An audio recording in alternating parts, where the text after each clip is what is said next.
Islamic info نوری channel کے پیارے دوستو، السلام علیکم دوستو۔ امید کرتا ہوں کہ آپ سب بالکل خیر و عافیت سے ہوں گے اور جہاں بھی ہوں گے اللہ تعالیٰ کے فضل و کرم سے بالکل ٹھیک ٹھاک ہوں گے۔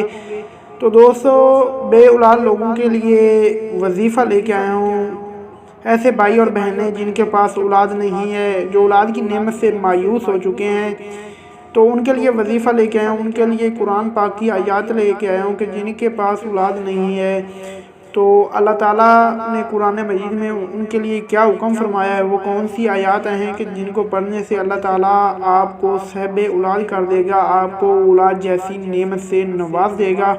تو دوستو چلتے ہیں، بتاتا ہوں میں ابھی آپ کو وہ آیات، انشاءاللہ ضرور عمل کیجئے گا، اللہ تعالیٰ ضرور آپ کو صاحب اولاد فرمائے گا، اولاد جیسی اللہ تعالیٰ نعمت سے آپ کو نواز دے گا۔ لیکن اس سے پہلے اگر آپ میرے چینل پر نیو ہیں تو ہمارے چینل کو ضرور سبسکرائب کریں تاکہ ہماری ہر آنے والی ویڈیو کا نوٹیفیکیشن آپ تک پہنچ سکے۔